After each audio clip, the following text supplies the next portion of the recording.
여러분 안녕하십니까? CJB 뉴스입니다.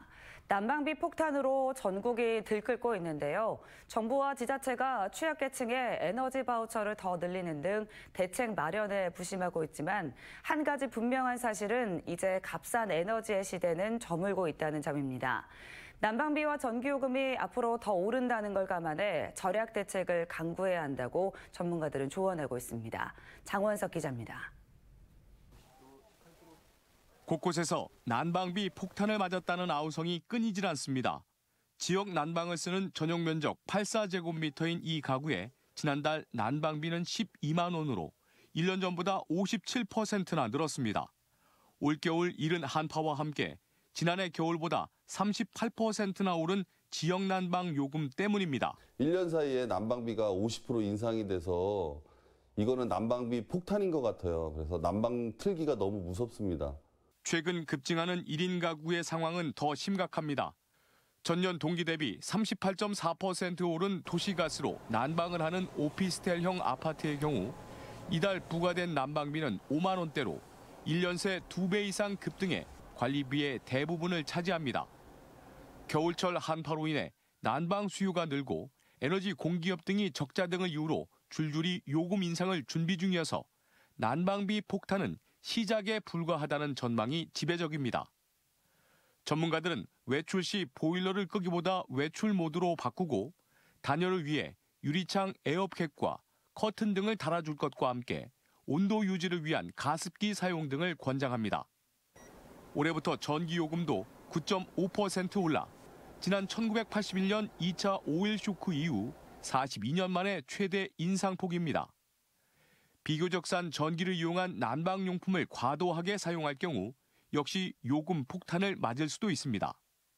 때문에 한전 측은 20도 이하의 적정 실내 온도와 전기 플러그 뽑기, 에너지 효율 1등급 제품 사용하기, 고효율 LED로 교체하기 등 전력 사용량 줄이기 운동을 적극 홍보하고 있습니다.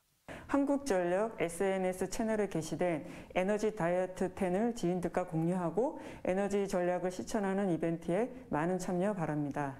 충청북도는 유례없는 한파와 에너지 가격 폭등에 따른 취약계층의 겨울나기를 위해 기존의 에너지 바우처와 위기가구 난방비 등을 추가 지원하는 방안을 검토하고 있습니다. CJB 장원석입니다. 충청북도와 청주시가 한파와 에너지 가격 폭등에 따라 복지기관과 취약계층을 위한 난방비 지원에 나섭니다. 도는 어제 시군 복지 담당과장이 참석하는 긴급 대책회의를 열고 도내 47개 사회복지시설에 1, 2월치 난방비를 한 곳당 월 최대 100만 원을 지원하기로 했습니다. 청주시는 지역 내 취약계층 700세대에 10만 원씩 모두 7천만 원의 특별 난방비를 지원합니다. 대상은 기존 난방비 지원 대상자를 제외한 취약층으로 다음 달 초에 지급될 예정입니다. 충북 소비자의 비관적인 경제인식이 전국 평균을 웃도는 것으로 집계됐습니다. 한국은행 충북본부가 조사한 결과 이달 충북 지역 소비자 심리지수는 88.9로 전월 대비 1.3포인트 하락하며 전국 평균을 1.8포인트 밑돌았습니다. 충북 소비자들은 가계 수입과 소비 지출 그리고 향후 경기에 대한 전망이 전월보다 더 나빠졌다고 인식하는 것으로 집계됐습니다.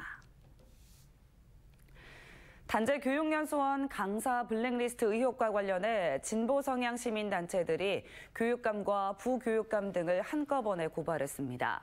보수단체도 김상현 원장에 대한 추가 고발에 나서며 이번 논란이 장외 고발전으로 얼룩지고 있습니다. 진기용 기자입니다. 블랙리스트 사태 해결을 위한 연석회의가 윤건영 교육감과 천범산 부교육감, 한백순 충북교육청 정책기획과장 등을 업무방해 혐의로 경찰에 고발했습니다. 이들이 블랙리스트 작성에 관여했다며 교육청이 특정 강좌와 강사를 연수에서 배제하라는 문건이 담긴 USB를 단재교육연수원에 전달해 직속기관의 업무를 위협했다는 겁니다. 공문이나 업무 메시지를 통하지 않고 인편으로 USB를 주고받으며 진행하는 것이 충북교육청의 일반적인 업무협의 과정인가? 단재교육의 기관으로서의 독립성과 단재교육원 연수 담당자의 전문성을 침해하였으며 보수단체에서도 김상열 단재교육연수원장에 대한 추가 고발에 나섰습니다. 김 원장이 강사 명단을 개인적으로 소지하는 건 원장으로서의 결재권을 이용한 개인정보보호법 위반이라는 겁니다.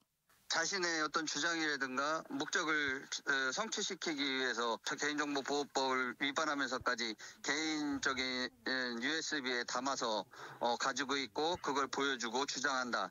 이 자체가 상당히 맞지 않는 행동이다. 이 단체는 앞서 명예훼손과 공무집행 방해 등의 혐의로 김 원장과 유수남 충북교육청 감사관을 고발했는데 충북경찰청은 김 원장과 유 감사관을 입건하고 교육청에 수사 개시 통보서를 보냈습니다. 도교육청 감사반은 교육청과 단재교육연수원에 감사장을 마련하고 오는 31일을 기한으로 감사를 벌이고 있습니다. 무차별 고발전으로 비화된 이번 논란은 진보 진영이 감사의 위법성까지 제기하고 있어 오로지 진실규명만이 논란 종식의 해법이 될 거란 지적이 나오고 있습니다. CJB 진기훈입니다. 음성군이 2030 음성시 건설을 위한 미래산업 육성 로드맵을 발표했습니다. 2차 전지 등 5개 신성장 분야를 육성해 2030년까지 인구 15만 명의 음성시를 건설하겠다는 계획인데요. 하지만 5조 7천억 원에 가까운 사업비를 어떻게 마련할지가 최대 관건입니다. 이윤영 기자의 보도입니다. 지난해 음성군 맹동면에 문을 연 2차 전지 우량기업 코캄입니다. 5만 6천 제곱미터 부지에 2기가와트시급 리튬이온 배터리 생산 능력을 갖췄습니다. 기가급 생산 시설을 갖춘 건 LG 에너지 솔루션, SK 이노베이션, 삼성 SDI에 이어 국내에서 4번째입니다. 음성군이 2차 전지를 비롯해 에너지 산업, 시스템 반도체, 헬스케어에 기후 대응 농업까지 민선 8기 미래 신성장 산업 육성 로드맵을 밝혔습니다. 민선 7기의 추진 성과를 토대로 충북연구원에 용역을 의뢰해 지역 경제 발전을 이끌 5대 분야 15개 전략 등을 마련한 겁니다. 이 같은 로드맵을 차질 없이 추진해 2030년까지 인구 15만 명과 도내 지역 내 총생산 15%를 달성하겠다는 목표입니다. 미래 먹거리를 통해서 양질의 일자리를 만들고 이 일자리를 통해서 인구 유입을 가져올 수 있기 때문에 신성장 산업을 추진하고 있는 겁니다. 그래야지만 결국 선순환 구조가 정착이 돼서 음성시 건설을 앞당길 수 있다고 생각을 합니다. 신성장 산업 육성을 통해 기대되는 생산 유발 효과는 7조 2천억 원, 부가가치 3조 2천억 원, 일자리 창출은 4만 3천여 명에 이릅니다. 문제는 5조 8천억 원에 이르는 막대한 사업비입니다. 총 사업비 가운데 국비가 약 27%, 도비와 군비는 각각 3% 정도로 나머지 67%의 사업비를 기업과 민간 투자로 메꿔야 하는 상황입니다. 전 세계적인 불황과 기업의 투자 위축 속에 4조 원에 가까운 민자 유치를 어떻게 이끌어내느냐가 2030 음성시 건설의 최대 관건이 될 전망입니다. CJB 이윤영입니다. 캄보디아에서 청주로 건너와 당구 여제에 등극한 피아비에 이어 청주 출신 강민구가 또 한 번 당구 최정상 자리에 올랐습니다. 이 둘은 같은 팀으로 이제는 팀 리그에서도 다시 한번 우승컵을 노리고 있습니다. 이태영 기자입니다. 명절 연휴 마지막 날 열린 웰뱅 PBA 챔피언십 결승전. 6세트 15점을 기록하며 우승을 확정짓는 순간 강민구가 포효합니다. 앞서 4차례 결승에 오르기도 한 강민구지만 모두 준우승에 머물며 눈물을 삼켜야만 했습니다. 어제 그저께 일인데 아직도 이렇게 지금 뭐 당장 몇 분 전에 일어난 것처럼 아직도 실감이 또 안 나고 너무 기분이 좋죠. 청주에서 초중고등학교를 모두 마친 강민구는 고등학교 시절 다른 선수들보다는 늦게 당구에 입문했습니다. 갑자기 어려워진 집안 환경에 막노동까지 해야 했던 그였지만 당구 선수의 꿈을 이어가기 위해 당구장에서 직접 일을 하며 연습에 매진했고 41살 나이에 프로 챔피언에 오르는 기적적인 성과를 일궈냈습니다. 죽방도 치고 뭐 했던 것 같아요. 그래가지고 그때는 이제 좀 잘 치는 편에 속해가지고 그냥 그래서 생활 좀 유지하고 그래도 당구를 계속 쳐야 되니까. 올 시즌 개막 대회에서 우승을 이뤄낸 피아비에 이어 청주에서만 2명의 우승자가 나왔습니다. 공교롭게도 이 둘은 같은 팀 소속으로 혼합복식조를 이뤄 최고의 승률을 기록하고 있습니다. 캄보디아에서 우승 소식을 접한 피아비는 이번 주 귀국해 다음 달 열릴 플레이오프에 맞춰 강민구와의 호흡을 재정비할 계획입니다. 오빠도 잘 가르쳐주고 또 착해요. 그냥 모르게 오빠 밑에 보니까 편하게 쉴 수 있는 것 같아요.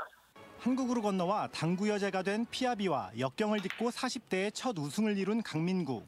한 시즌 2명의 우승자를 배출하면서 지역 당구 동호인들의 자긍심도 높아지고 있습니다. CJB 이태현입니다. 청주시가 오송령 명칭을 청주 오송령으로 변경해달라는 신청서를 국가철도공단에 접수했습니다. 시는 최근 주민 의견 수렴과 여론조사, 의회 결의문 등을 첨부해 국가철도공단에 신청서를 제출했습니다. 추후 국가철도공단이 국토교통부에 처리 방안을 제출하면 국토부가 영명심의위원회를 열어 명칭 변경 여부를 최종 결정하게 됩니다.